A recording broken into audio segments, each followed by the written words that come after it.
Lorsque tout va mal dans ta vie, apprends à faire une pause. Tu n'es pas en compétition avec qui que ce soit et tu n'es non plus en retard. C'est très important de faire une pause, tout simplement parce que ça te permet de te reconnecter à toi-même. Si le projet que tu as lancé là peine à réussir, fais une pause.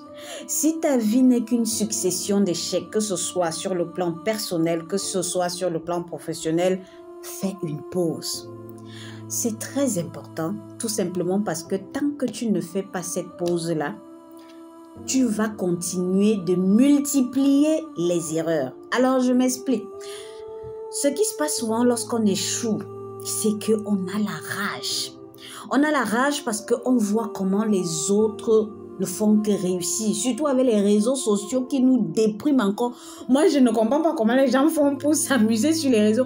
Il faut aller sur TikTok, ça déprime. Instagram, ça déprime parce que tu vois comment les gens réussissent, les gens réalisent des trucs, mais toi, tu es là, tu dis, mais putain, ma part va arriver à quel moment? Et qu'est-ce qui se passe? Ce qui se passe, c'est que après, tu vas commencer à prendre, tu vas continuer de prendre des décisions qui ne sont pas logiques, tout simplement parce que tu veux absolument atteindre ton objectif. Par exemple, dans le business, moi, j'ai commis cette erreur-là. Et parfois, je me dis souvent, et si je m'étais arrêté quelques minutes? Si j'avais pris la peine d'analyser un peu tout ce qui m'arrivait en ce moment-là, je pense que je n'allais pas commettre encore autant d'erreurs qui m'ont encore fait perdre énormément d'argent.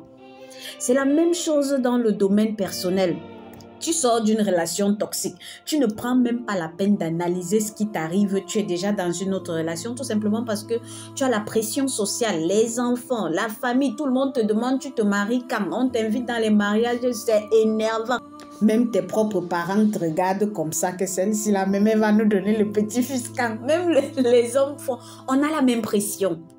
Donc moi, ce que j'ai envie de te dire, c'est que lorsque tu as l'impression que ta vie n'est qu'une succession d'échecs, c'est pas toujours une question du diable. Peut-être, oui, ils ne sont pas innocents, c'est-à-dire les sorciers, mais je pense quand même qu'il faut que tu apprennes à faire une pause.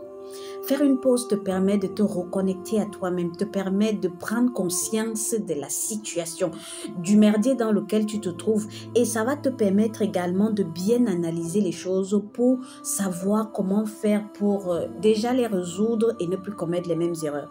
Alors, faire une pause, ça veut dire quoi? Si tu aimes boire l'alcool comme moi, comme ça, là, mon chéri ou ma chérie, prends même un week-end.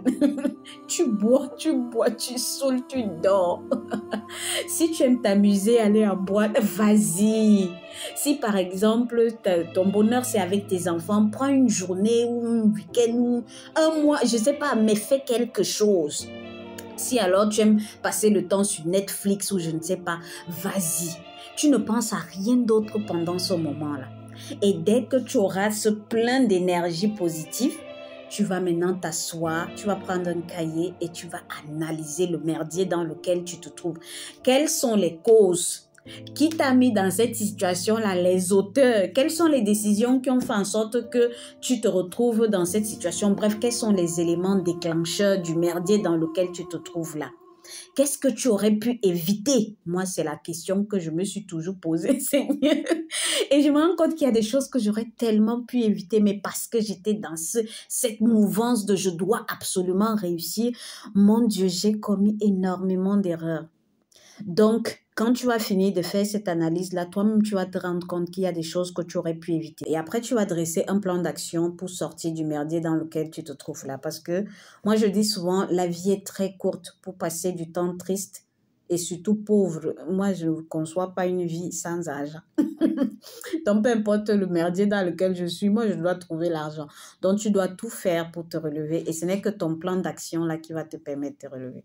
C'est ma pensée du jour. Prends soin de toi et à bientôt. Mon nom, c'est MV2.